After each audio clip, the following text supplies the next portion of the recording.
Too sweet! Hi, welcome to JD Sports. I'm Jarrett Hood. That's Dwight Garfield. You can find our personal Twitters at the show's Twitter page, which is @_ JD Sports. Gonna get into it with the NFL this week. Now, we were both back and forth on what we were going to start off the show with the NFL here. If we were going to go with the big trade that went down, or if we were going to go with what I feel is actually, even though the big trade has to do with my favorite team, I think the Josh Norman situation is a little bigger. Just a tad. Well, because there's so many layers to it. Like, right. You go back, I mean, it was announced, I think it was Thursday of last week that they were going to let Josh Norman go. Yeah, and then agent, yeah. So all day that day, I was like, man, like that's kind of. I was actually really against what the Panthers did because, as much as I'm a player guy, the franchise tender is set up for team. It's a team friendly thing. It's we have you, whatever. And I know that the players get crazy compensation for it, but it's just more of it's a less risk for the team to do it in that direction, especially for somebody of Norman's stature, kind of holds him at bay. So I thought it was the most, this is like, wow. I was like, as a player guy, I was like, yeah, like go players. Like that's that's him looking them in the face saying, I'm not going to sign it, and they let him go, and this, that, and the next thing, and I was very taken back, and then we get word over the weekend that apparently Josh Norman didn't want to leave the Panthers. So this isn't a team, just letting somebody walk. He said he wanted to be there. He apparently called them personally. He personally called them and told him he would fire his agent and sign the contract tender, which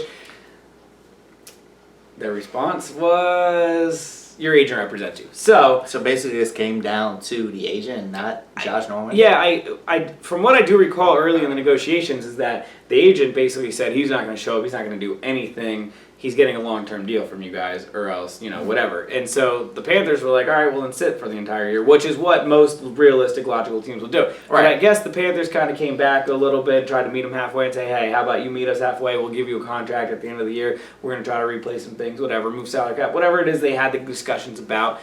And I guess his agent was basically like, no, it's this year, never type thing. He's not showing up. Going on and on and on. But Josh was like, no, I want to be here. I mean, is that what it was? Here's my thing is that, yes, the Panthers are absolutely correct. Josh Norman's agent represents Josh Norman. But in a situation like that, if you would like to make it work with a team and your agent and that team are having issues, you're involved somehow. You're not just hearing it from your agent. You, especially if you have a personal relationship with the team and you're trying to make it work with the team. Right. If he wanted to make it work, if he willingly showed them that, I don't think that they would have just cut him like this. Especially if he said he would just fire his agent for him. So part of me thinks that he just let his agent go in there and do all the talking over the last couple of months, and then he was like, whoa, well, this isn't what I was asking of him. Right. So that would be between Josh Norman and his agent to figure out. But I mean, that's a big thing for a team just to look at you and say, hey, sorry, your agent's too much to deal with. That doesn't make any sense to me. It makes absolutely no sense. You're Josh Norman. You're born and bred there, apparently. Yeah. So you spent 20 plus years of your life there. You love the city. You love everything about the atmosphere, the fans. You love the team. You want to be there for your career, and you're willing to, push your agent towards the side, put him on the back burner, even get rid of him. For the team. And then the team is just like, no, your agent represents you. Okay, fair enough. But if I'm saying, okay, let's say you're my agent, and I'm saying, no, I want to be on your team, and I'm going to get rid of him. I'm going to sign this without. I'm going to sign this without an agent around. Right. You're saying after this, as my agent, you're telling the team, no, you know what? He's worth more. He's worth this. He's worth that. But the team's like, wait, I don't know. I don't really agree. Whatever. And from my perspective, I'm saying, okay, well, I don't agree with him. I don't agree with you, but I want to make it work with you. So I'm willing to say, forget the agent. I'm willing to make things work with you. For the team to then go around and say, no, it doesn't matter because of your agent, it's kind of weird to me. It's very weird to me. To me, that means that they didn't want to pay him. They didn't want to pay him down the road. Maybe. Right. I don't disagree with that. The other part of to me is that until that phone call, maybe he was standing his ground as well with the agent, saying, "Hey, I'm not going to show up to workouts. I'm not going to come to the training camp preseason. I'm not going to come play the games this year." Because if he doesn't sign that, then all it really is, and this is the point of the franchise tag, is that if he doesn't sign the contract, then they don't have to pay him the money, and he can't go anywhere because technically he was franchise tagged by the Panthers. So he's kind of pickled into just sitting for a year, not getting paid, and then who knows, he'll get a big contract the year after type thing. But he's not going to sit out a year of his prime, not in the NFL. I thought it was a bold move when I thought it was more of a player power thing. I thought it was a bold move on the Panthers' part because he won them 2 games single-handedly at the end of games last year. He made picks basically on the last play of the game to win it. One in the interception, one in the end zone. But the other part of it is now I think it's a bold move on their part because they still had him cornered, and they basically told him, go do whatever you want, go get that kind of contract that you want. I mean, that seems more of an anger thing, and I mean that is still team power, which what was the phone calls across the league though, because the Redskins were the ones that ended up with him. I mean, nobody. I know a lot of teams couldn't reach out to him because of money. So I'm not going to sit here and say that some of the top teams, the Pittsburghs of the New Englands, those respected teams that get. I understand that they probably didn't have the money to go out and get him. But why is it that no stable front office was really out there? Was that the Panthers going around making calls like, hey, I mean, if you want to deal with him and his agent, here's what we were dealing with. Go have at it. Were they giving everybody to the skinny to kind of turn him off on him? And we all know Dan Snyder's the type of owner that would just be like, whatever. He's a good player. Here's 5 years. What was it, like $70-some million? That's the other end of it I want to get into. So from the Redskins' perspective, because whenever they sign a player, especially when they sign him to a big contract, right away it looks like people just start devaluing the player, right? They're just like they right off the. I mean, they start devaluing the situation. They're like, well, not a good move. Like, yes, good move. Because historically it doesn't work. It never works out for them. Ever. I'll be honest with you.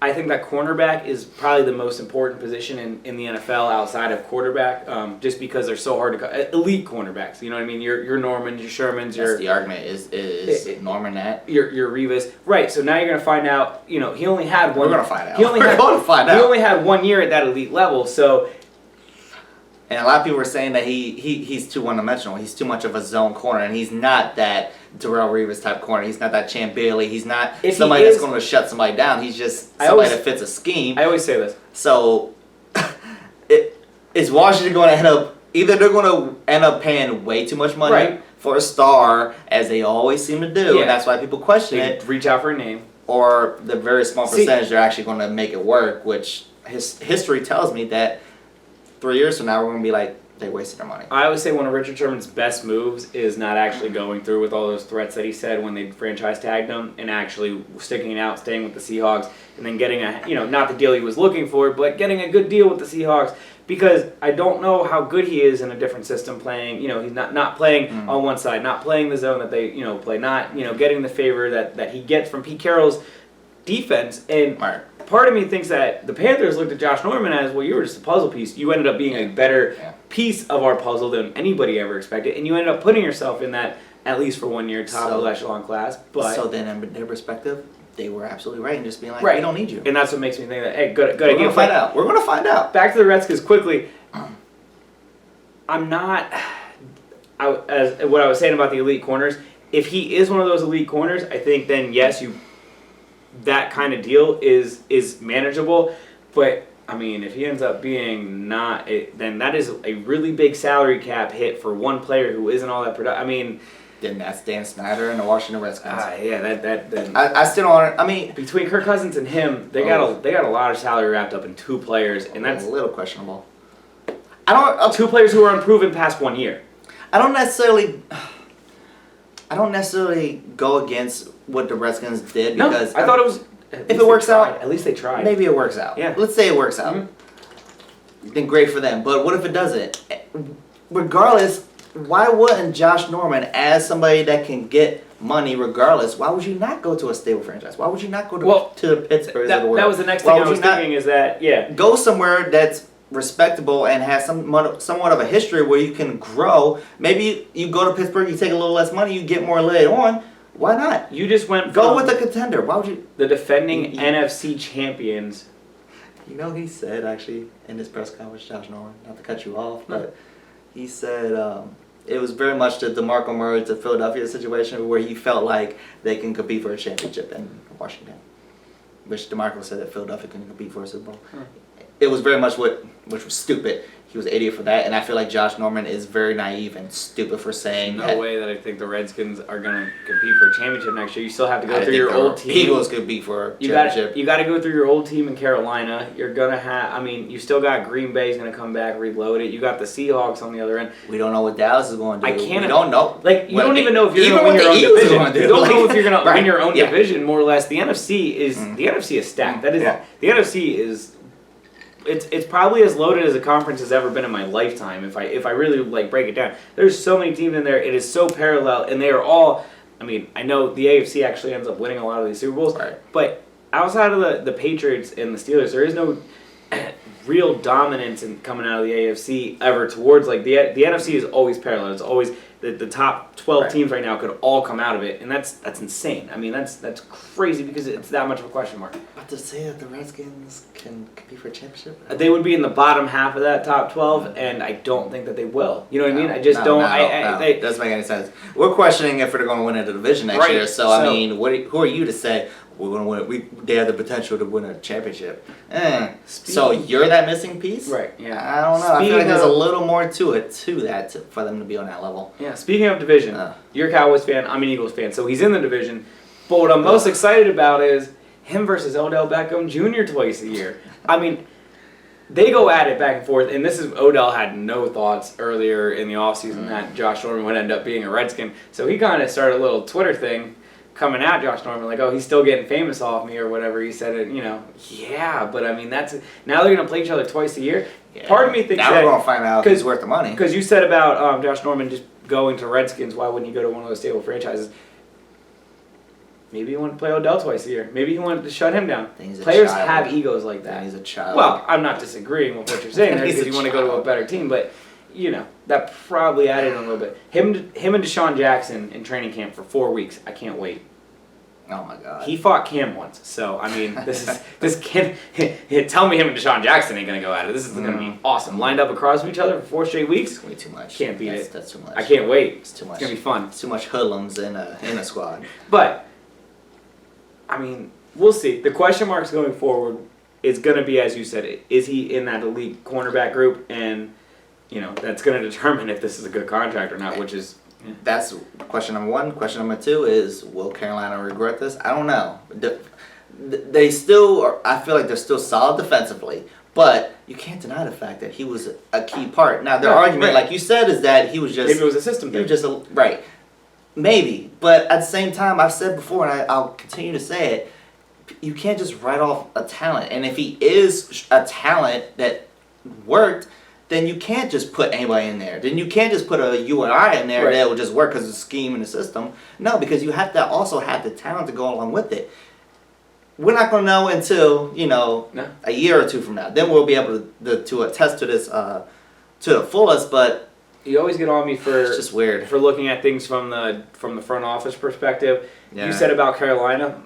Carolina, I mean, they're not going to have to pay the $13-14 million, whatever it was going to be for 1 year on their salary cap this year, and whatever money they were going to have to pay him in the future, now they just got rid of him scot-free. They don't have to pay him anything, nothing. If their plan wasn't to want to keep him in the future, that is the perfect way to get rid of a big player. I mean, not perfect because you can get anything in return, but contract-wise, it is the best way to get rid of a player. And open, keep your salary open, keep your salary cap open, because he would have taken a chunk of it. And if their defense is that good, they don't have a lot of money wrapped up in their defense, but their linebacker core is getting paid decent amounts. So you'd have to start working things out, this, that, and the next thing. They have a really good system going, obviously. Right. Having to pay him would probably hurt that system a little bit, with what they're thinking. So we'll see. That's all we can do, dude. Speaking of we'll see. Oh my God. Now, you hate that I'm positive about anything and everything Philadelphia sports. Because you never degrade anything that they do, even if it's obvious. Go ahead.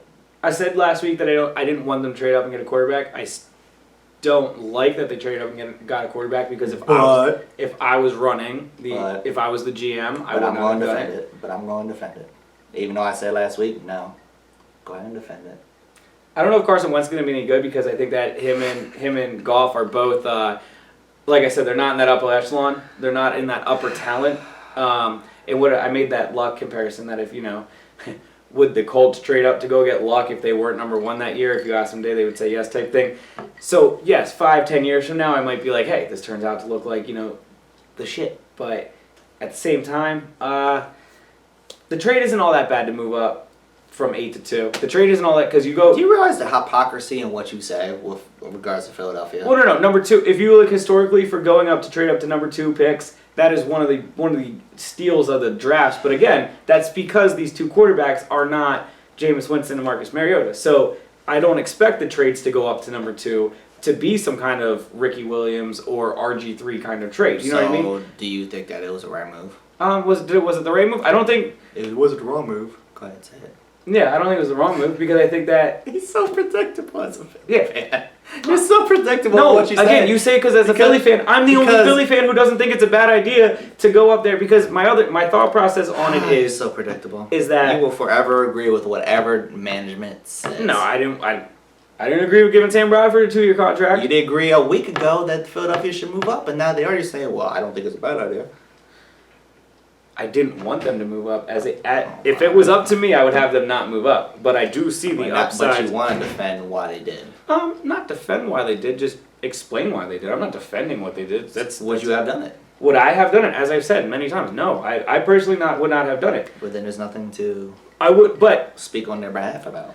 On the flip side is I didn't want to roll the dice with Sam Bradford either, right? So where do I go with that? Clearly Philadelphia doesn't either, and clearly Sam Bradford said, "Well, I see the writing on the wall." Well, back to the trade. We'll talk to Sam Bradford. We'll talk to Sam Bradford in a minute. He's not leaving. I'm telling you right now, I think he'll be in Philadelphia week 1 this year. He's in a low red Corvette.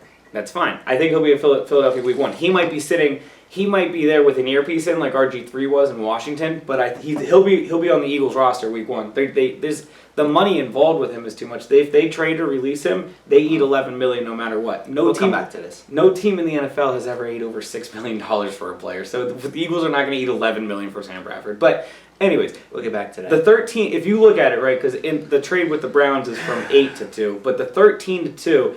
If you add in what they did to get from Jacksonville, they got rid of Byron Maxwell's contract completely off the books. That's good. That's traded, very good. I wasn't happy about trading Kiko Alonso, but now in hindsight, they got a 4th and a 3rd round pick for Kiko Alonso involved in that trade. Well, it makes it easy for you to trade your 2nd and 3rd round pick next year because you compensated yourself with another 3rd and 4th round pick. Keep Kiko. So keep Kiko. No, listen. You and I agree. Keep Kiko. I wanted them to keep Kiko. I think Kiko's good. They feel like Hicks is going to be the future, which he's a really good player. I think he's going to be very good as well. I would still like to see Kiko Alonso with them. They have a ton of linebackers. I still think Kiko Alonso is one of the better talents in that linebacker. So I would absolutely. But anyway, kept him. Point is, the trade itself. If you add in what they did from 13 to 8 and then 8 to 2, all they really did to get from 13 to 2 was trade away a contract, Kiko Alonso, in next year's 1st round pick. For a quarterback that nobody else in the league seems to buy into. Now here's the best way, and I'll put it in Eagles terms because we're talking about the Eagles here. Go ahead, bring up Don McNabb. Did they know what they were getting out of him? Why did I know he was going to bring him up? Because I brought him up to you before in this conversation. We had this conversation last week, that's why. And because that's the easy way to try and defend the situation. No. The answer is no. Because what if he turns out to be Ryan Leaf? I completely understand that.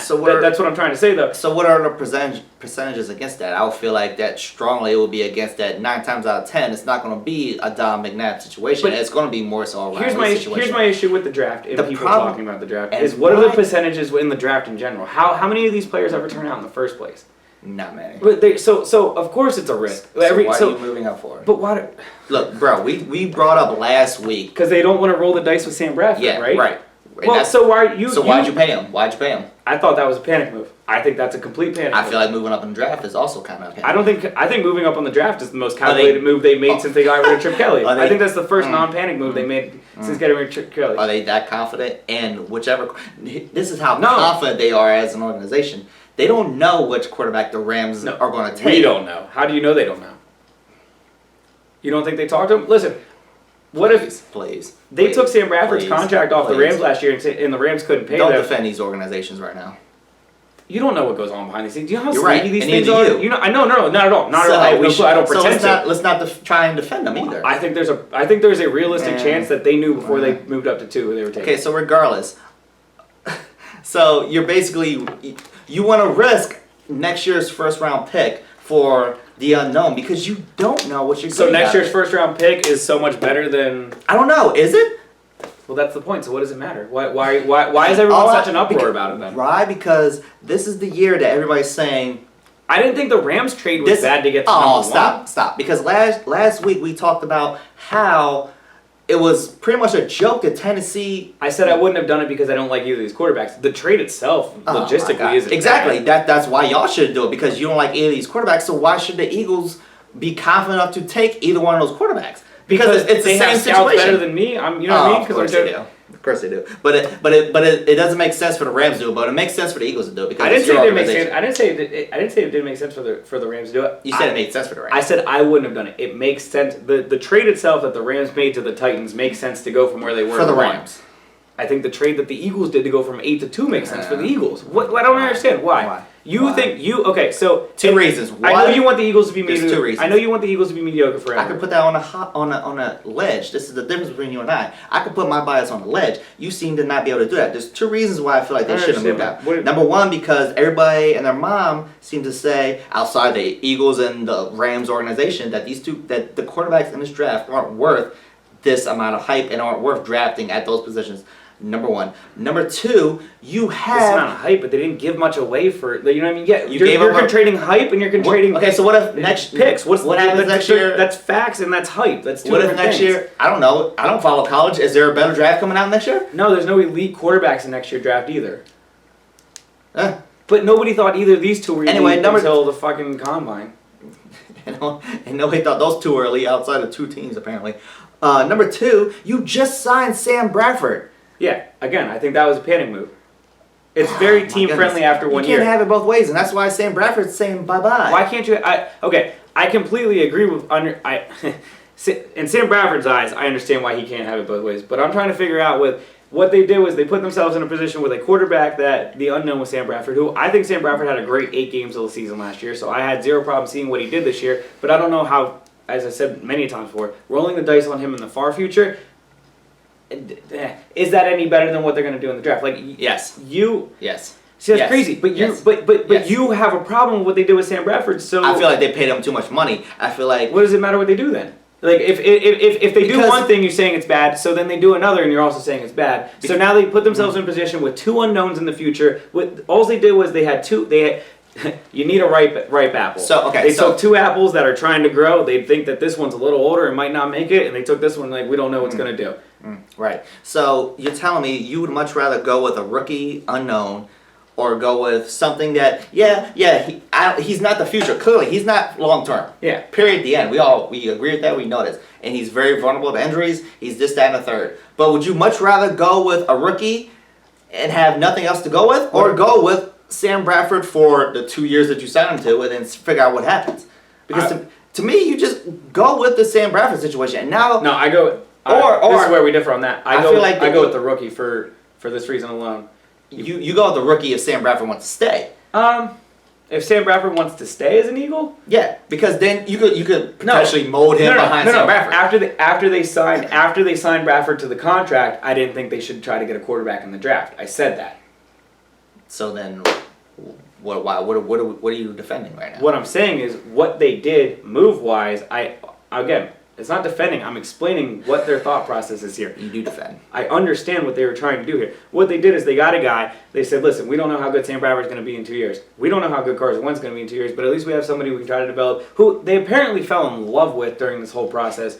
They said that before they signed Sam Bradford to a contract, so he kind of should have known that going into it. But they think that Wentz is going to play. Eagles, bottom line. I don't understand because when Andy Reid, this conversation is going to go on for another 45 minutes. They're trying to follow Andy Reid to a T, which, as I said before during the hiring process, I didn't like because I thought that was fan appeasing. So now they're just going to do everything that this guy wants to do, which is everything that Reid wanted to do when he was in there. Fell in love with the quarterback during the process, McNabb. Now nobody wanted him. McNabb ends up being great, awesome, whatever. There's no reason to make that comparison. No, that's what their thought process. Again, Well, then you tell me I'm defending them. That's very naive. You tell me I'm defending them. If they are thinking, well, this worked with McNabb, then that's very just think of that percentage we're talking alone. Quarterback. We're talking quarterback. This percentage makes absolutely no sense. We're going off of. If they are going off of what you're saying, they're going off of, well, we didn't know about McNabb. If they are going off that, then, dude, do you realize how slim that percentage is? No, I agree with you, but it's a low risk. That's just dumb. What did they risk? Outside of their first pick next year, what did they risk? Just that. Okay, so what makes their first pick next year so special that they won't give him up for a potential Donovan McNabb? You know what? Do you know what I mean? We're not going to know for a couple more years. Okay, and I don't like how much money they have Bradford wrapped. I didn't like the money they had wrapped up in Bradford and Chase Daniels. But now the Chase Daniels thing actually looks okay because Bradford obviously isn't going to try to coach this guy up. Chase Daniels has been in the system for 5 years. He's going to coach the young guy up. That's what he's there for. He's now going to be a backup / coach. He'll be a personal coach or whatever. But right. So I don't actually now those contracts that I was way against. I'm actually cool with what they gave Daniels. Do you feel just because quarterback is the hardest thing, and I truly like. Do you feel comfortable with Dallas' situation? Like, would you not want them to try to bring somebody into? And now Bradford's handling it well, but challenge. Why? He's 38 years old with a back surgery. Sam Bradford can't stay healthy. That's part of the reason that they want to bring people in. Do you know what I mean? That's where I'm comparing it to. Let's bring this into perspective. Are you asking me? Am I comfortable with Dallas drafting at the 4th or 5th overall pick, whatever we have, drafting a quarterback? Yeah. No. In general, if they draft him 3rd, 4th, 5th round, cool, whatever. No, because I feel like there's more positions that Dallas needs right now today. You said I was biased. That's the difference. Is I'm comfortable with what they did. I don't like it, but I'm comfortable with what they did. I understand it. I'm comfortable with what they did. I don't like. Listen, if it was up to me, again, no, wouldn't have done it. But I also wouldn't have signed Bradford. I would never sign Bradford to the contract I signed him to, and then I would have tried to make these moves to get one of these quarterbacks. So either way, they've made a mistake. No, they ended up doing two things that. They ended up doing both of the options instead of picking one over the other. I would have rather them pick one over the other, and instead they did both. That makes sense more to you? They could have. I guess. I would have liked. So is Sam Bradford a quarterback on the Eagles next year? Or is he on the roster? Oh, he's on the roster next year. Yes. I don't see that happening. Why? Again, no he team doesn't want to be there. It doesn't matter. It doesn't matter. RG3 didn't want to be a Redskins last year. Why did the Redskins get rid of him? Because they signed him in that ridiculous contract and they didn't want to eat the $13 million they were giving him. There's plenty of teams in the quarterback. You always tell me no, they can't. The Eagles cannot trade plenty of teams in the quarterback. I know, but the Eagles can't trade that. That $11 million gets eaten from the Eagles no matter what. Well, then they fucked up. No. That was the thing. Is that yes. This is what I've been saying. No. That was Sam Bradford. The Eagles trapped him. The Eagles want him to be their opening day quarterback next year over this guy. No? Okay. They didn't trap him. He wants to leave. They're not getting rid of him. That's not trapping him. The big thing that I'm actually having an issue with this whole thing is how he acted through the entire process. Because for the first time in his NFL career, he's being challenged as a first-string quarterback, and he's acting like a little girl about it. Because he feels he's entitled. But no. I feel like he earned his spot last year because he put up record numbers for himself. He played his career year. His last 8 games were the best games of his career.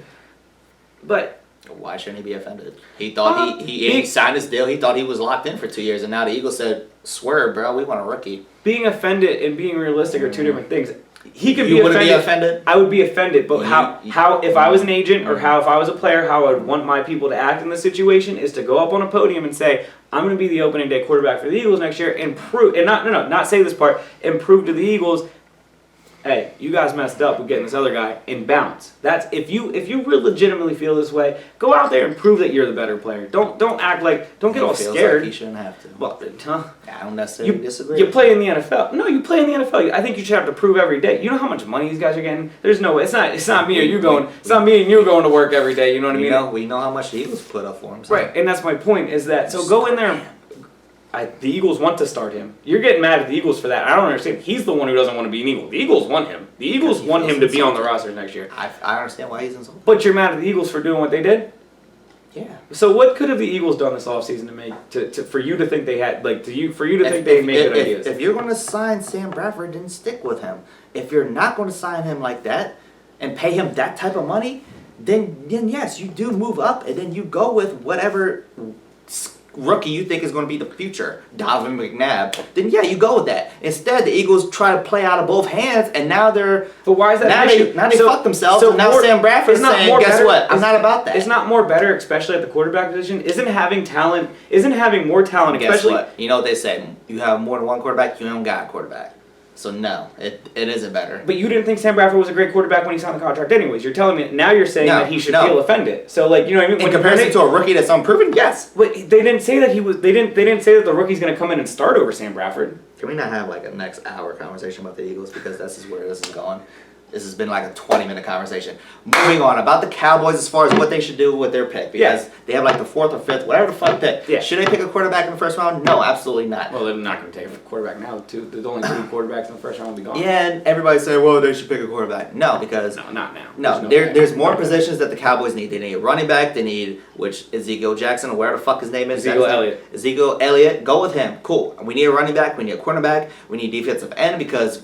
Clearly, we're not getting Greg Hardy back. Yeah. We're always, like I said, cornerback. We're always in the market for secondary. There's plenty of positions you can go with. If you want to take a quarterback in the 3rd, 4th, 5th round, cool. I'm cool with that. First round pick, top 5 pick. No, you go with best positional need, which we have 4 or 5 of them. See, quarterback, no. Yeah, he's a little older. I get it. Yeah, he's hurt. I get it. But at the same time. To separate the two. Not even if we had a top 2 picks, would I want them to take a quarterback? No, because I don't feel like there's enough confidence in those quarterbacks to say, you know what, no, this is the future. This is the way of the future. Let's go with that. No, take the best available position at the positional need that we need, which is a lot of other things other than quarterbacks. There's a lot of stupid, and I'm saying it, stupid Cowboys fans are saying, get rid of Romo. No, you don't get rid of Romo. Who are you drafting today that's going to be better than Tony Romo? Who are you signing today that's a free agent that's better than Tony Romo? Not a whole lot. Get rid of the injuries and the stupid clutch factor and all the stupid shit with the people saying, well, he's only one playoff. Injuries would be the only thing I'd be concerned about with him. Because he's 38 years old. You know, 38 years old with 8 backs. That is something to be scared. That is something to be scared. They have a great offensive line, though. I agree. They build an offensive line around him to protect him because of this. I get it. But at the same time, is there anybody today that you should draft over to get Tony Romo out the door? No. 1. 2, to go back to what I was saying. It's a lot of stupid people that either don't know what to talk about, or there are a lot of stupid Cowboys fans that don't know what to talk about. Well, Tony Romo only won 1 playoff game. First of all, idiot, he's won 2. Not that that's great, because that's still shitty considering his tenure.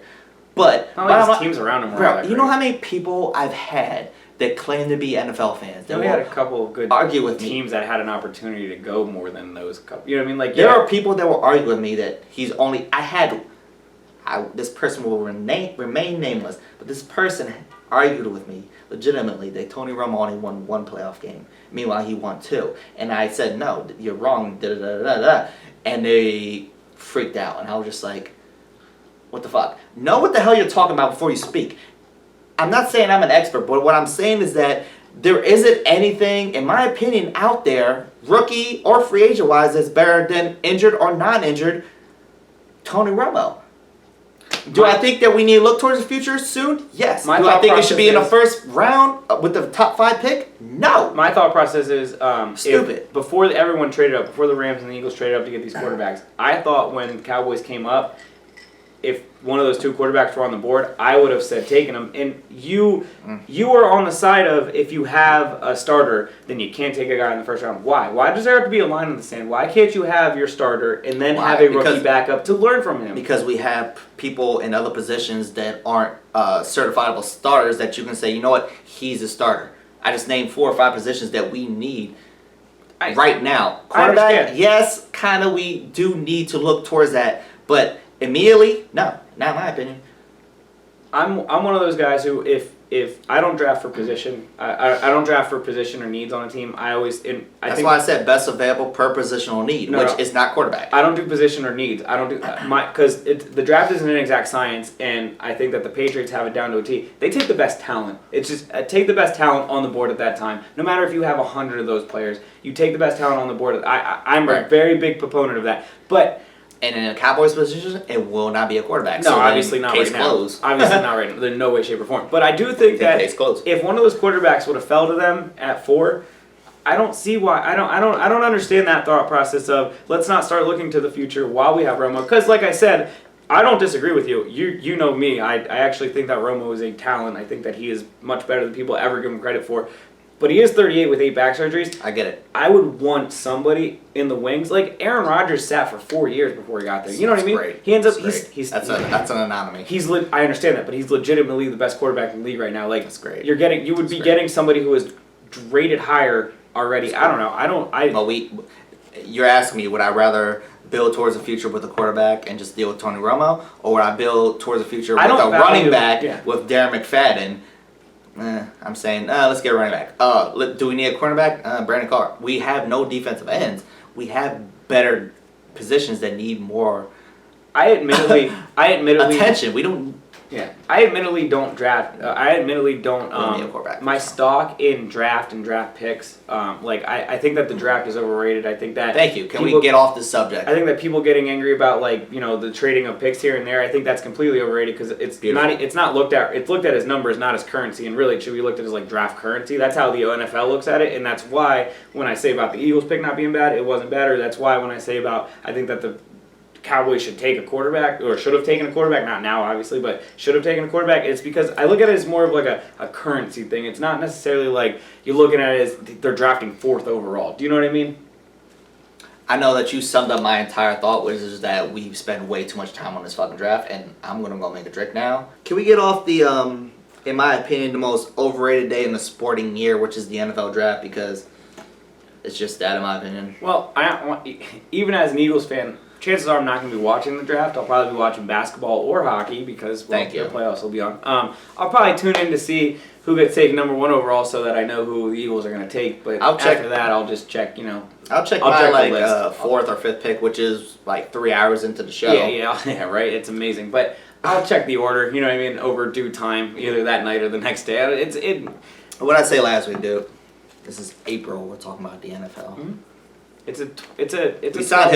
It's a 12-month thing now. It really is. It's so 12-month thing. We sound hypocritical because we just spent like 80 hours on this fucking conversation. OTAs will be coming up here soon. For the love of God. So, moving on to the NBA. Oh my God, something that's current and relevant. Woo! Steph Curry's going to miss 2 weeks of playoffs. That is such a downer on the NBA. Right? Should I grab my leg? Oh. Now, the NBA is like, I mean, this is the time of year you want those stars on the court. MCL sprain, dude. Oh, it's rough. At least 2 weeks. It has nothing to do with the original injury from the other one before. It just is a fluke accident where he fell in a bad spot on the floor. Can I just say, quickly? Yeah. These kids that they hired to mop up a spot. You missed the entire spot. You have one job. You missed the entire spot? It's not even a job. There's 2 streaks. You're just there as a fan, probably. You don't get paid. I bet on it. No, you don't get paid. No, you're just a kid. You're there because you're a kid and you enjoy the team. You have one job. Now, I always say this. It always takes for a disaster for anybody to make, some kind of plan for disasters. What about now having to, get some little older kids in there, or even some adults, some young adults in there, and pay them a little bit to go do this the right way. Teach them how to do it the right way, because you can't listen. You should. I like the NBA cares, and I like all that. It's awesome, and I love that they are on the court, and I love that they're doing that. But when Steph Curry is getting hurt in the playoffs, the NBA kind of peaks up a little bit. All right, how do we stop things like that happening? Stop having 8-year-olds. Right, and it's fun, it's awesome, but at the same time, no. You lose literally. Keep those kids on the sideline. Don't legitimately one of your 2 top top superstars in the entire league now for 2 weeks. So it's very hard and interesting. The Warriors going to be all right without him? They were against Houston. Against Houston? Right. Absolutely. What about the Clippers? Well, the funny thing is about that, prior to these 2 injuries that just came down the wire, which apparently Chris Paul broke a bone in his hand. Apparently. Blake Griffin, what did he do? Pull his quad, I think. Tore his quad. Fucked it up. Sprained. Some shit with his quad. He's going to be out. Both of them are going. Is there a conspiracy? I'm just saying Steph Curry gets hurt the day after they figure out who the Warriors are going to play without Steph Curry. Their 2 best players happen to be out the rest of the postseason. I don't believe this conspiracy, but regardless, we're going to move past that. That's a thought. I don't believe it whatsoever. Anyways, but what you have to say. even before those injuries took place on the Yeah. Clippers side, Yeah. those injuries as you probably would put it, Yeah. I still was like, I feel like the Warriors could beat them in like 6. I don't think that Even they. without Steph? Yes, absolutely. See, Have you seen Draymond and Klay Thompson balling Yeah, out right now? yeah. No, I agree that And they looked now- really good, but and- they looked really good against the Houston Rockets. Now we're in a situation where we don't have Chris Paul or Blake Griffin. Well, now I think there's going Oh to my run gosh, for the Clippers. this is a godsend to the Golden State organization right now because that puts, hypothetically speaking, A little easier path to the next clearly round. Steph's going to be out the first round, the rest of the first round. Yeah. He's probably going to miss most, if not all, the second I would round. assume at least the first 2 or 3 games. That's perfect because then in the Western Conference Finals, that would be either Golden State, either OKC or San Antonio. Yeah. Which I felt that they would get to the Western Conference Finals regardless of the Clippers injuries. Really? And now that Yeah, yeah, so did I, absolutely. so did I. And now that the Clippers injuries are there, See- I feel like it's a cakewalk now, and now it just lines up perfectly where Steph can just get more time off. Once Steph went down, I was excited to see them have to play the Clippers in the next round, just because I legitimately think, because of how hard the West is, that Warriors team without Steph Curry. Now, obviously, there would have to be another player on that team because he's getting paid a lot, so they'd be paying another half decent player. I understand that, but without the hypothetical, let's say it's this team without Steph Curry. I don't think they're better than a at max 5 seed in the West because the West is so good.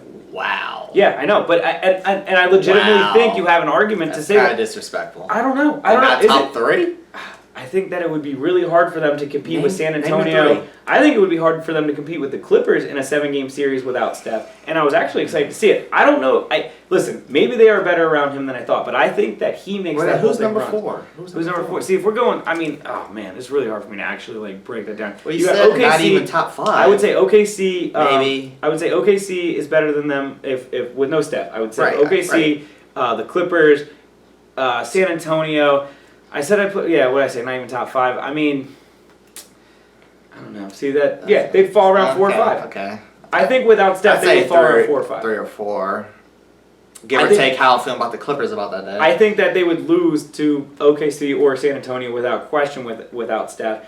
I do think, well, maybe not OKC because OKC struggles if they're two superstars to play, but that's the interesting part. I do think that the Clippers would have, there was a good shot that they beat them. I don't know if they do.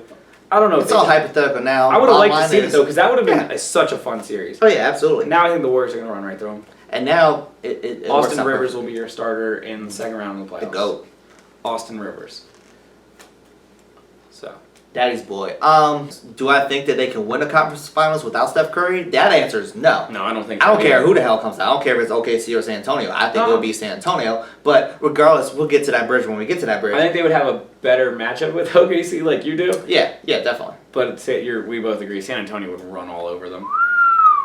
I think Golden State will compete. I don't think they would destroy them necessarily, but I feel like they would. I would think it would 5 games. 5, 6. I'd say 5 or 6.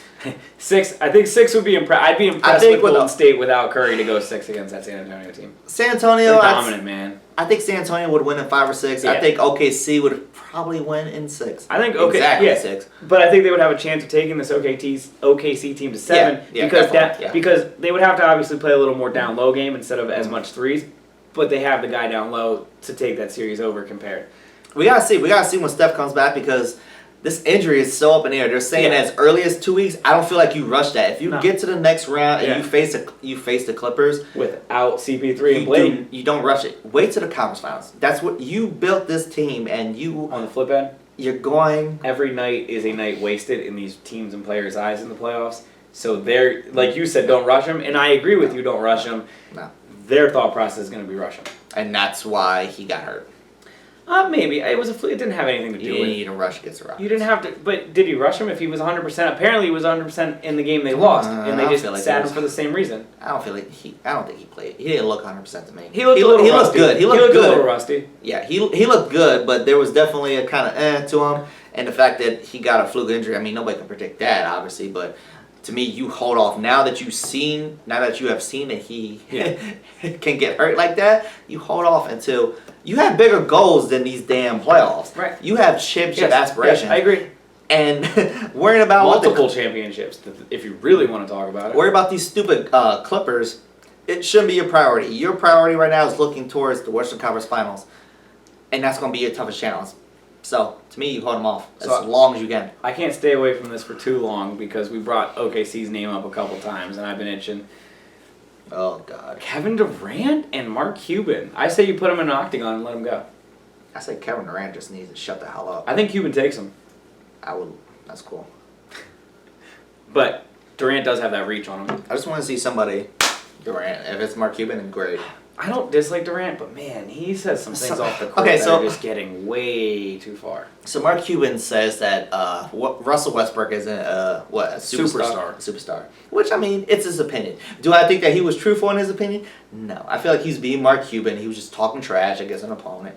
Dirk Nowitzki said, "I'll take him. I'd love to have him on my team." So What do you think the owner of the team playing you in a 7-game series is gonna say I about love you? him. He's a Yeah, superstar. yeah, you know what? I really respect him and love him. I'm really He's glad. Mark Cuban. You know He's what? not gonna say that. I can accept the fact that we're going out there and gonna lose in 5 or 6 games because you have superstars. No. So no. So a reporter asked Russell Westbrook, "How do you feel about Mark Cuban making these comments?" And as Russell was about to open his mouth, Kevin Durant does one of these numbers like he did. Looked like he was trying to save him for a second. Like he did with the Charlie V shit like a week prior. It's funny. He always seems to cut Russell off. It's because he's like, I don't want Russell to talk. But then he says something. Not any better. Russell's a grown ass man. You don't gotta speak for him. But anyway, Durant's doing one of these numbers, and he said he's an idiot. Right. He's an idiot. He's a idiot. A, not and. He said a. But which is obviously grammatically incorrect. First of all, even if he said he was an idiot, I think I would have a problem with this statement. Right. So that's what's funny. 2 things. 1, you're grammatically incorrect, so you look like an idiot. 2, who the hell thinks Mark Cuban's an idiot out of all the owners in all of sports? Go ahead, I'll wait. Nobody. Kevin Durant's on an island there. He's an idiot because of his opinion, which is what it was. Okay, let's say hypothetically speaking, Mark Cuban was He really felt that way. 1,000% genuine with it. He's an idiot for his opinion. It's his thought. I don't think James Harden is an all-star. Am I an idiot? Superstar. Oh, excuse me. You're right. I think he's a superstar. Do I think he's an? I think he's An all-star. You don't think he's a superstar? I think James Harden's an all-star. I don't think he's a superstar. Agreed. Does that make me an idiot? No. So Mark Cuban's a little more important Though than I am, and he's a little bit more of a genius than I am. So out here. what does that make Mark Cuban? Kevin Durant. Kevin Durant. Is looking like a bitch nowadays. He would probably come to his boy Harden's defense as well. So watch what you say about Kevin Durant and James Harden, okay? Now, Kevin Durant, I'm kind of losing a lot of respect for him these past couple weeks. Just listening to what he says, he sounds like a fuckboy. there's becoming a trend here about him. I mean, even going back to the All-Star break last year where he randomly kind of came at the media. The year after he won the MVP, which is a media-driven award, that is media votes on who wins the award, he came at the media and said that the media doesn't like him, but I feel like the media gives him extra passes now because they have every reason in the world to bash him, and yet he still gets away with these kind of things. And it's just ever since the All-Star break last year in Brooklyn when he said those comments, it's just kind of stirred downhill for me for him because I've been paying attention to things he's saying. And honestly, as a Sixers fan, obviously his talent, I would want him to be on the Sixers, but the way he's talking, do you want that to be the face of your franchise? I mean, there's some things going on there. He sounded like an idiot, which is what's ironic. He sounded like an idiot. Yeah, he did. He sounded like an idiot saying what he said there.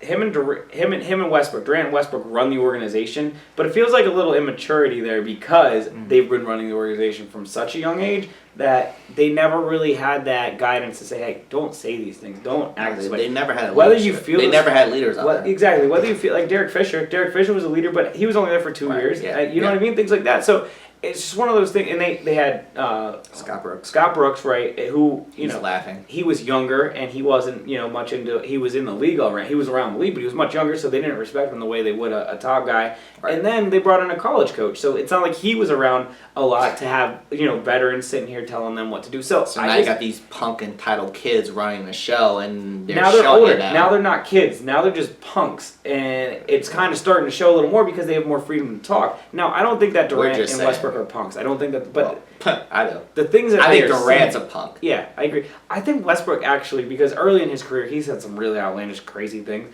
Now I think he is actually one of the. He does those things like dancing on the court. And we both agree that was a little excessive. Right. I like that Villanueva got in his face. We talked about that, but at the same time, I mean, he said the things off the court that he has said have been a lot better and more mature than what Durant's been doing. Do they make a play to try to keep Westbrook around and then just build around Westbrook? They have to. They don't have a choice, or they're irrelevant. Well, the year after Westbrook, I mean, what if Westbrook tells him he wants to leave, though? Because the year after Westbrook's contract's up as well. You have to hope that Westbrook will stay and that you're saying, look, we want to make you our guy. Yeah. You are the guy. We want to build around you. You have to pick one or the other. And if Durant says I'm out, then you say bye, but you gotta focus on Westbrook because if you lose both, you're irrelevant, especially in the West. In the NBA, the players kind of dictate these kind of things, and if he says he doesn't want to play for them, they basically are forced to trade him at some point. That'll get ugly. It's bad when you're a fan of the Los Angeles Lakers and you're looking at a Kevin Durant and you see his talent and you like the talent, you want the talent, but you see how much of a fuck he's being. I don't want a Nick Young situation. It's rough, right? I don't want a punk on my. I don't need another punk on my team. He's got right now. Durant's talent. being a punk. But yeah, if you could get him to clean up and have some kind of guidance and somebody on top of him to not say these kind of things, he would be perfect for any organization. But you have the off the field stuff, and I like when players outspeak, and I like when players act like human beings. But there is a line there where you can't. I understand, even as somebody who I thought Cam Newton's press conference after that game wasn't too bad, and I would take somebody acting like that any day of the week than saying one line, one comment like that that's going to get thrown in the news the whole day, the next day. You know what I mean? So it's just one of those things where there's a line, and I feel like he kind of crossed it. Especially he was coming right at Mark Cuban, who we both agree, one of the smartest guys. Idiot. Times 10. So the comments alone just make him sound dumb. But you brought up the Lakers. How do you feel about Byron Scott getting fired? I feel like it's very typical. Yeah. It was obvious. I feel like this has been planned for months. And it wasn't his fault this season. No, they held off on it because of the Kobe hype. Right. They wanted it to die down a little bit before they were just like, oh, Byron, bye. Yeah. That's obvious. He probably knew the day after the Kobe game that he was gone. He probably knew months ago that this was going to go down. You're right. Am I against it? No, but I've said, I feel like he got a raw deal. He's always gotten a raw deal. He got a raw deal in Cleveland. He got a raw deal in New Orleans. Mm-hmm. He's got a raw deal in LA. Yeah. Does he get another job at this point? When you had those 3 jobs, I don't know. Probably not. But he's gotten raw deals, and that's shitty. They excelled when he was in New Orleans until the Chris Paul trade. Yeah, and they did. And that wasn't his fault. And they got to the finals with the Nets. So he was actually. You're right. Yes. In a good situation. That worked out. Yeah. But the 3 other situations were shitty. Who do we go with for coach? I don't know. There's the Luke Waltons. There's Mark Jackson. There's Byron Shaw. Yeah, Brian Shaw. There's so many options out there. I feel like you go with. There is not Tom Thibodeau and Scott Brooks. Thibodeau going to the T-Wolves, right? Yeah, he just signed a deal. And Scott Brooks going to the Wizards. That's awesome. I thought those were the 2 best coaches on the market, but at the same time, they both went to teams. Hold on, right? They both went to teams that can legitimately be an 8 to 5 seed next year in their conferences. Right. So they want to go win now.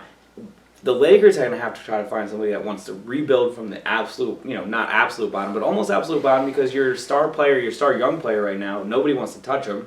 So you got to try to figure that out. So if it was up to me, I go with like a no name, a very low. No. You can't do that. This is Laker Nation.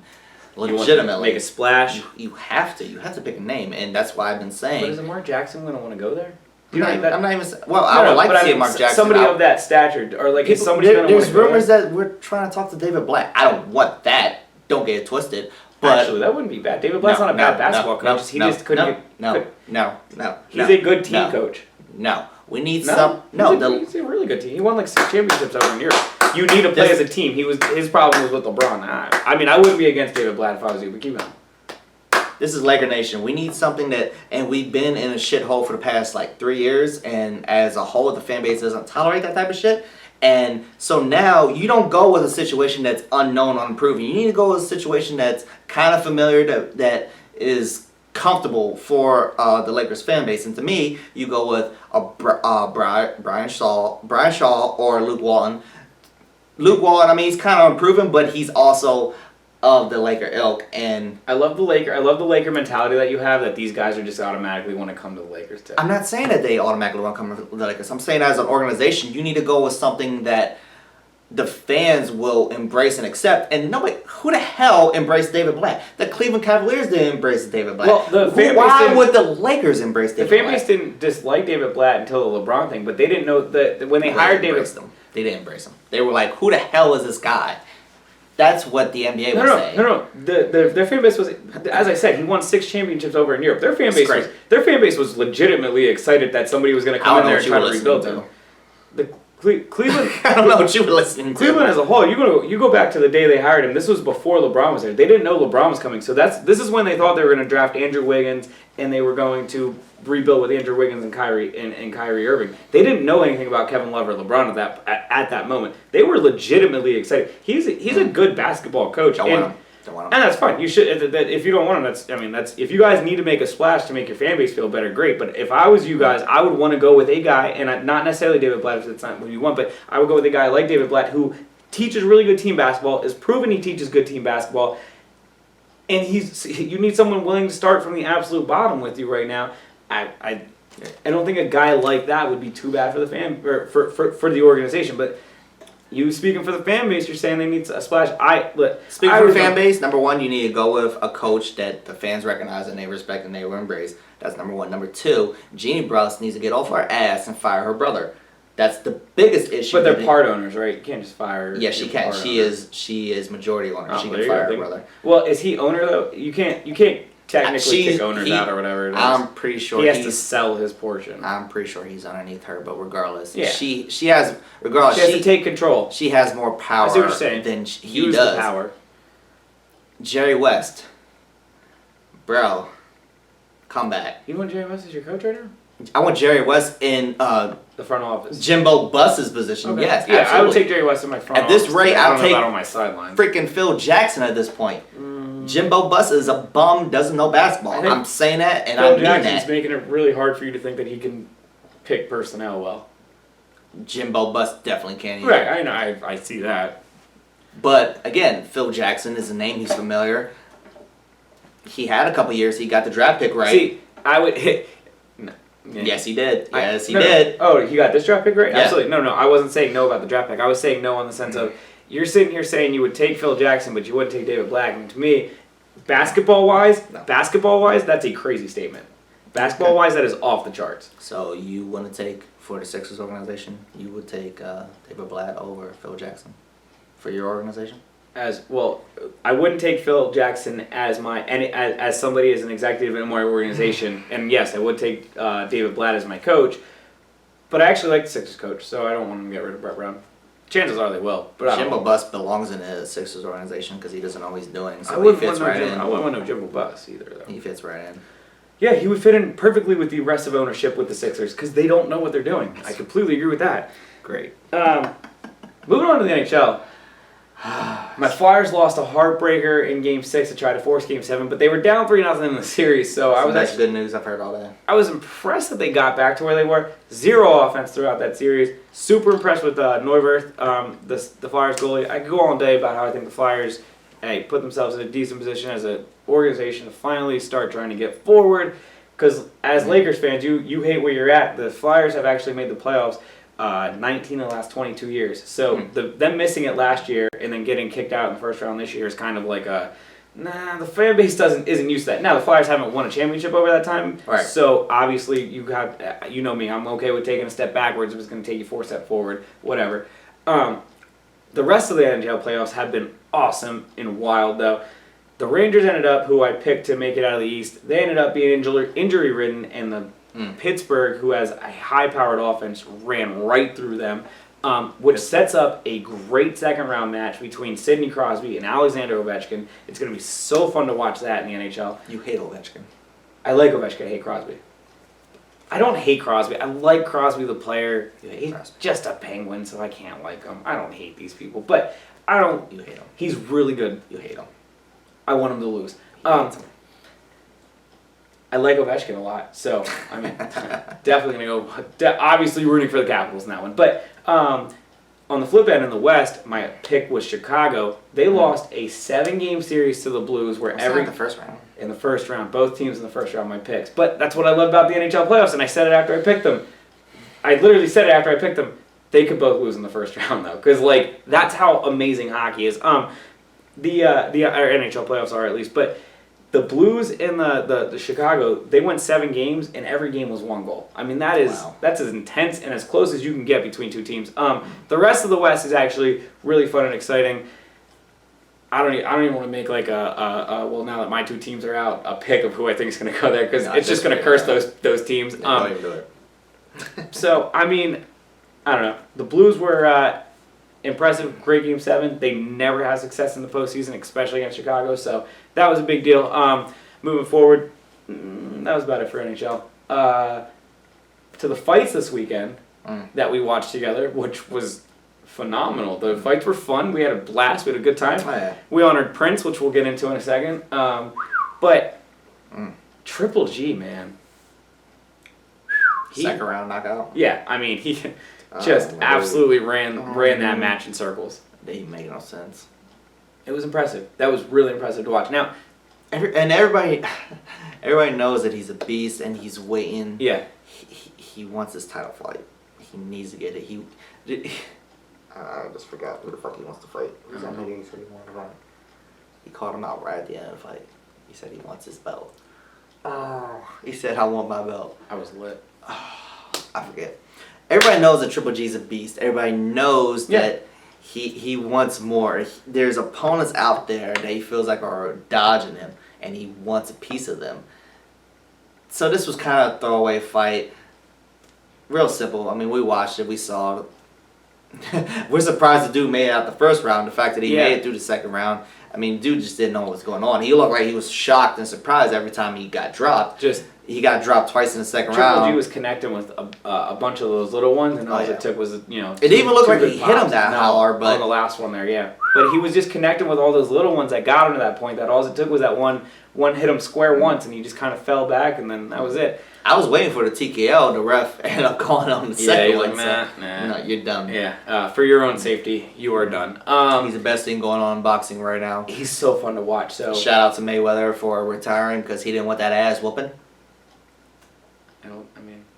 I would have liked to see them fight, but again, the issue with Mayweather over the last 5 years is he didn't want to fight any of the top guys because he wasn't in his prime anymore. You know what I mean? So we'll never know who is the better fighter. That would be awesome to see. Yeah.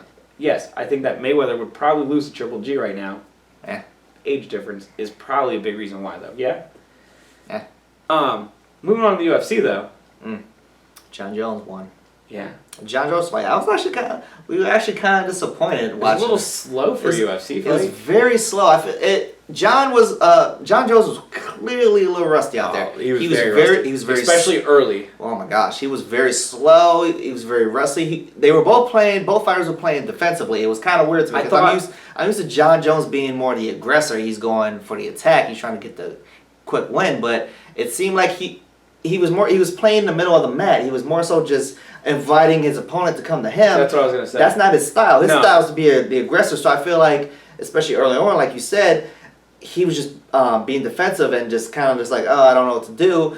Towards the end there, he kind of got... Seemed like he was on the attack, yeah. He got a little more aggressive. It still wasn't the John Jones I'm used to seeing. Of course, he won by decision. When it's by decision, what is it? It's by the champion. He was the champ that never lost, so of course they gave it to him. He had more votes. I thought that, honestly, if you're really going to break it down, I thought that he won the fight. But yeah, definitely. But the strategy of him staying in the middle of the ring, you could tell every time that he took a step forward towards the other guy, the guy was kind of running around, and you could tell John Jones wasn't ready to just kind of grapple and attack him. He was more trying to, like you said, get him to come to him. I thought his strategy in that first round for being rusty was a good one, but I would have liked to seen him open it up a little bit throughout the later rounds. I thought he tried to open it up a little bit, but I thought that was also part of he just wanted to make sure he won the fight, so he had to make it look a little worse. But I'm excited to see him in the future, like you said, attack more what is his style. I mean, he wants to just go beat everybody up. So, hey, you talk about the future. It might not be that too far off if Dana White has anything to say about it. UFC 200 apparently. UFC 200, which is in July. It's right around the corner. But John Jones sounds like he would want to fight that quick apart because he likes doing things like that. He would rather take the fights close up. It's crazy. Speaking of UFC 200, there's a guy that needs a roast. There's a roasting in order. Okay, right here. For Mr. Conor McGregor. Mm-hmm. So last week we talked about how Conor McGregor, he announced on Twitter he was going to retire. Mm-hmm. He was done with fighting because, we thought because the week prior he saw the dude died in his home country. He went to the event, the MMA event. Right, we talked. Yeah. We talked about it before. So we felt that, maybe he had an epiphany. He was just like, you know what, fuck this, I'm done.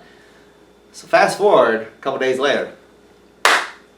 So Conor McGregor comes out with this elaborate post on Facebook saying all this stuff. I mean, did you read it? Yes.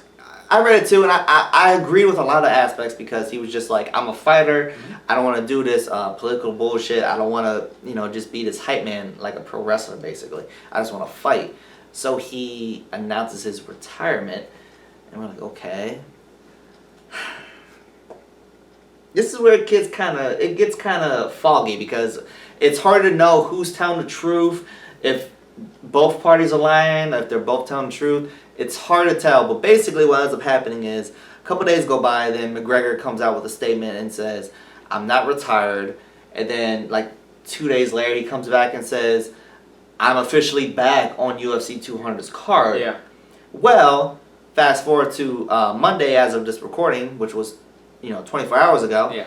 Dana White told TMZ that questioned him about it. He said, we have not spoken to Conor McGregor or his representatives since he announced his retirement. Right. So, therefore, he said he doesn't know why he would tweet that. It's in the air. Because McGregor isn't officially part of UFC 200. So, there's a couple of aspects about this. Number one, why the hell did McGregor say that he was retired? Doesn't make any sense. It's kind of weird. You said about the promotion thing that he said?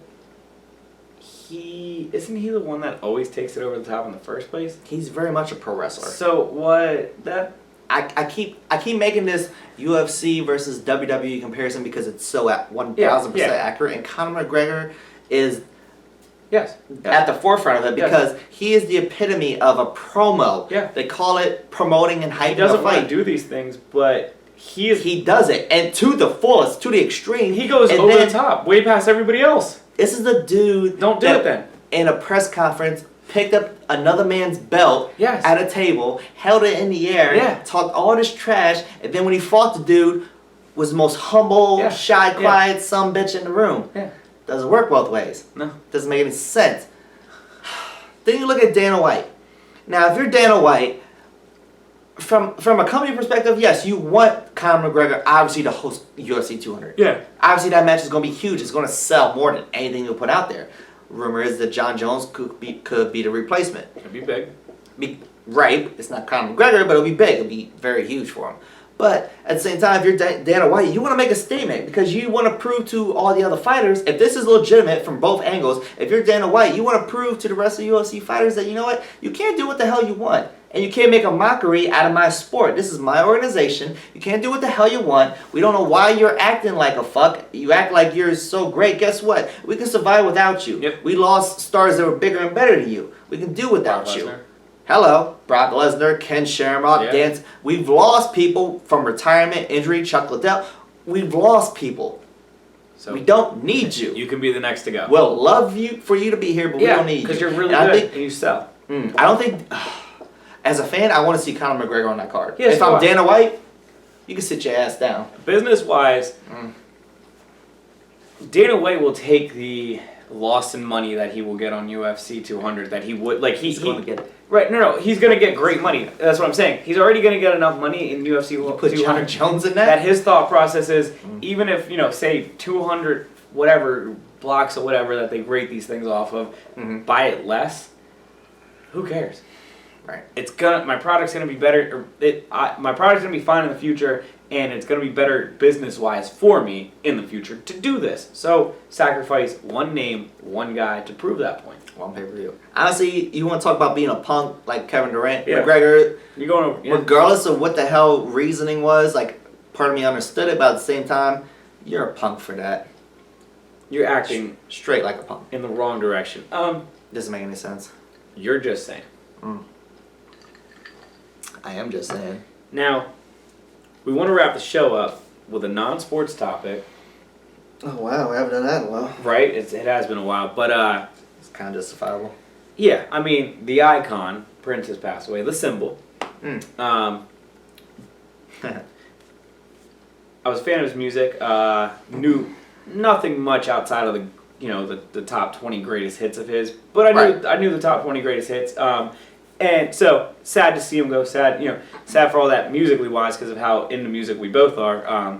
We both feel that impact. But you brought up a pretty good thing to me that I didn't notice until you said it. And over the last couple of days, I've started to kind of point it out or see it more. I guess you pointed it out. I guess you're talking about some of the reactions that are coming in. Yeah. About his importance, I guess, yes. in the music industry. Yes. It's kind of weird to me.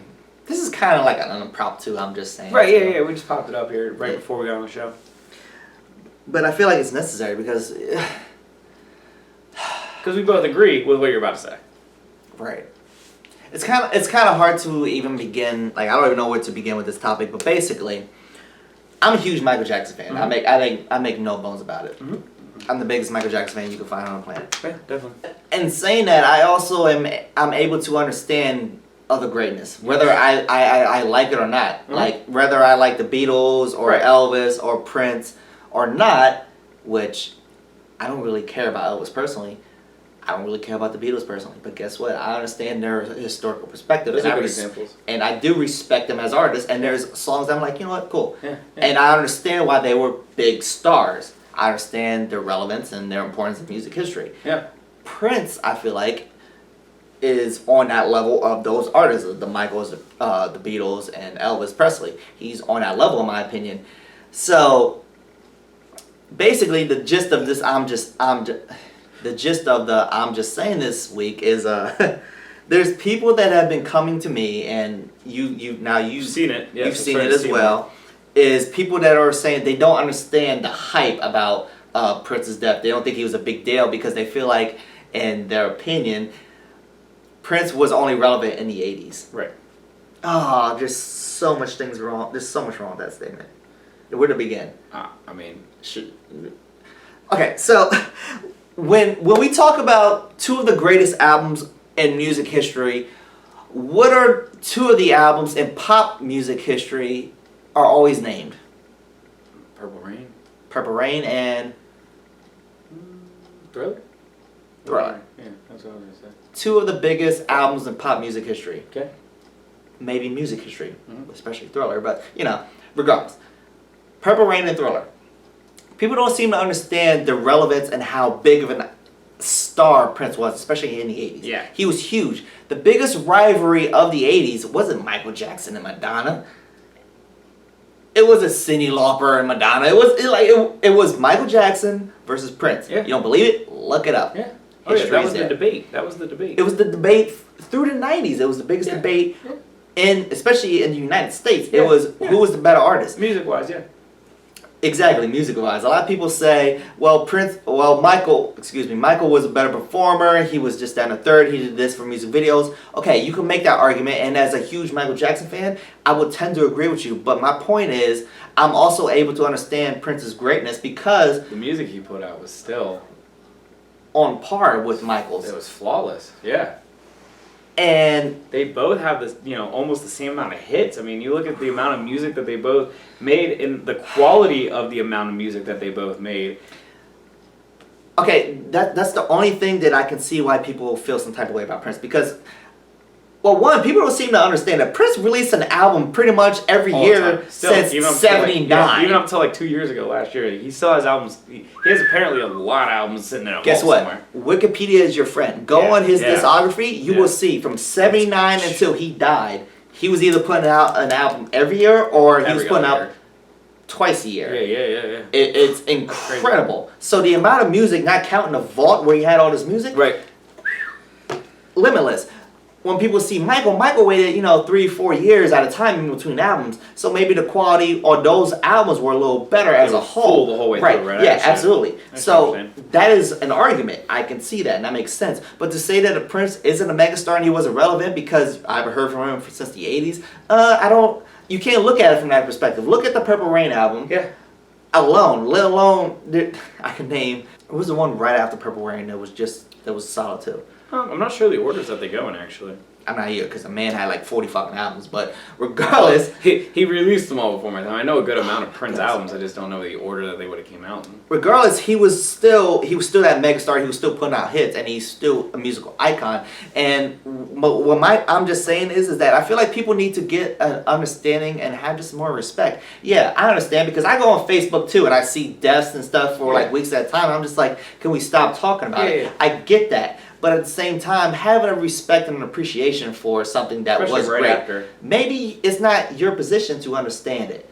I don't understand why he was great. Maybe it's not your spot to understand. I don't understand why the Beatles were great, but I respect it because historically, if I look at it, it makes sense. Yeah. Like I said, I'm not a big Elvis fan, but I understand it. I'm not a big Prince fan, but I understand it. Yeah. And I have a respect for it. I just feel like people need to put themselves in a better position where they can just stand back. It's not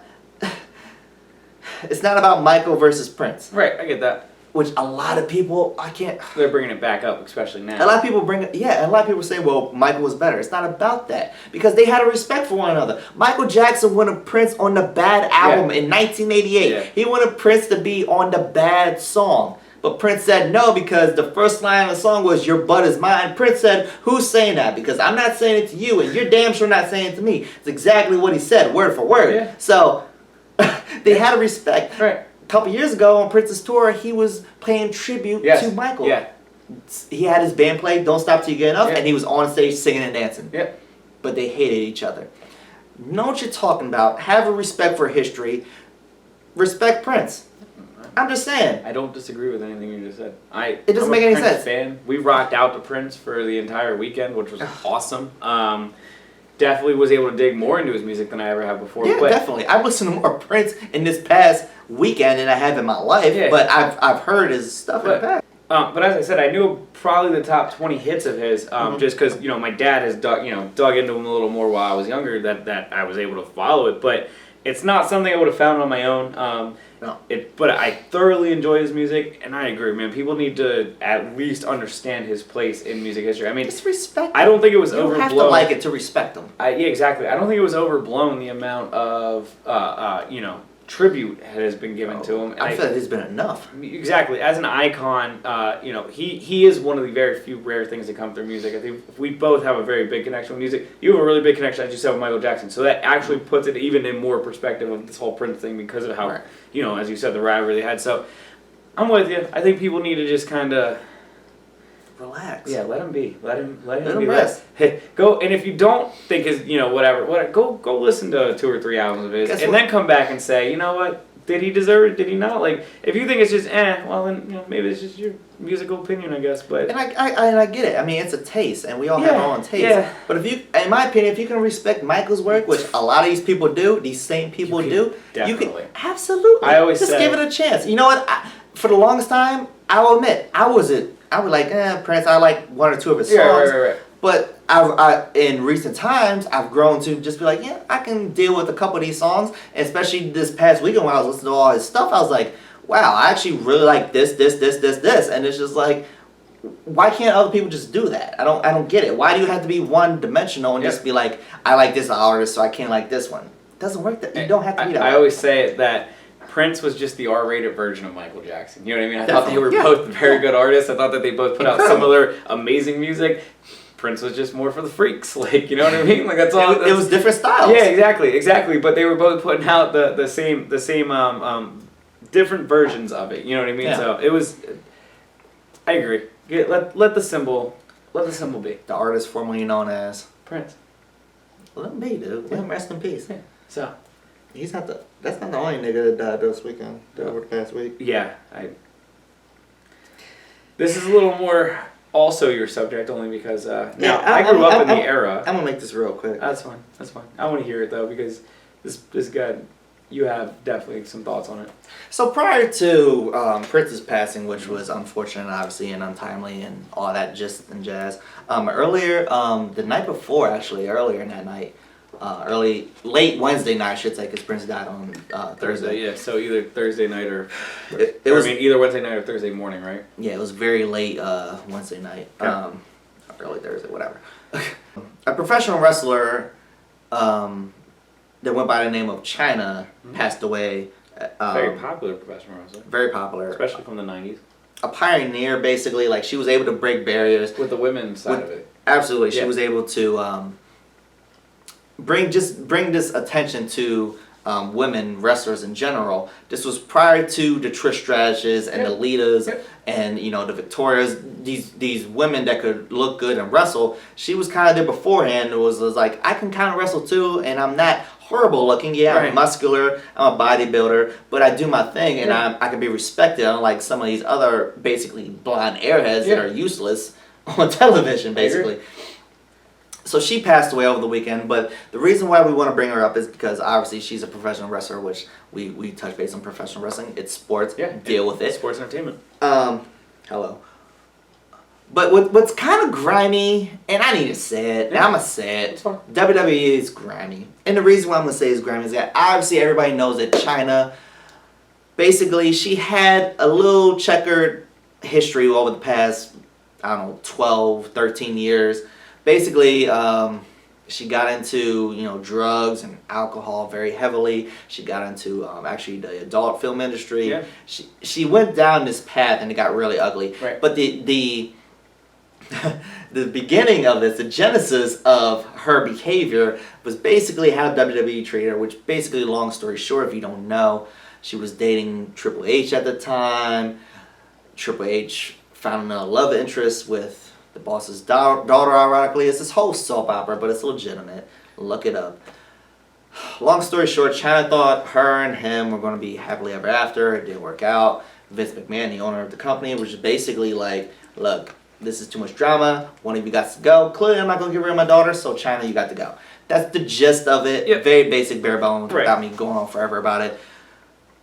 But what's really sad, outside of the fact that they pretty much just outcast her. They pretty much just shunned her. For years they shunned her. They didn't speak about her. Right. She was the women's champion when they got rid of her. Yeah. And she won at WrestleMania, but then they vacated the belt. They just got rid of her and vacated the belt. It's kind of weird. They had a women's tournament. What? Excuse me? What? I'm just supposed to just shrug this off. Yeah. But then they never mentioned her again. It wasn't until recently when Triple H was on Stone Cold podcast. He was like, what about Chyna? And Triple H was just like, well, we can't really talk about her because of the stuff she's done since wrestling. Right. Which is basically your fault. Not even just his fault. There's a lot of other wrestlers that have gone down the same path. But who are we talking about? Sean Waltman, a.k.a. X-Pac, Scott Hall, a.k.a. Razor Ramon. My. Doesn't make any sense, dude. It's very grimy. And what's really sad is that over the past year, especially, I think actually within the past 6 months, Chyna, she actually reached out. I mean, she reached out before, but especially the past year, she reached out to the company and was just like, look, I want to come back. Forget the relationship aspect with Triple H. I just want to come back and be embraced. I want a job. I want to clean myself up. She moved to China, Japan. It was either China, ironically, or Japan, whichever. And she was teaching those kids how to speak English. She was an English teacher in that country. Yeah. Great. She cleaned up her life. She looked good. I've seen an interview of her. She was clean. She was awesome. Sadly enough, she came back to Los Angeles and went back to the old habits, and apparently that's what led to her demise. Yep. But the bottom line is this. It's kind of grimy how WWE treated her. It's very grimy how they kind of did a tribute to her. It was a half-assed tribute on Raw. It was a little video package. It was the cheapest 2 minutes I've ever seen for absolutely horrible. I feel like they did that out of pressure because Triple H was getting tweeted, WWE, Stephanie. They were all getting tweeted. Oh, they don't care. And... Right. If you look, now they're saying, well, you only care now because you passed away. Yeah. And it's not wrong. It's just grimy. Anyway, it's just a shame because, lo and behold, Chyna, she could have won when she was alive, and then even in death when we try to honor her, still just, then it was about Prince, a mess. So yeah. She still can't get love or attention. It's just a shame because she deserves the attention. She was a pioneer, like I said. She was at the forefront of women's wrestling at that time. And she got the raw end of a deal. Right. I don't disagree with that. It's a damn shame. Well, rest in peace to both. Rest in peace, Chyna. Rest in Prince. Yeah, rest in peace. Rest in Prince. Rest in peace to the artist, formerly known as the Purple One, formerly known as the Symbol, formerly known as Prince. But absolutely. Very sad to see them both go. So it's a damn shame. Honor both. Put all your bias and dumb opinions on the side. Just respect the body of work that they were able to put forth out for you. Yeah. And just enjoy it. Yeah. I'm just saying. I agree. He's just saying, but he's not wrong. So, thank you for watching. That was JD Sports. I'm Jared Hood. That's Dwight Garfield. Peace.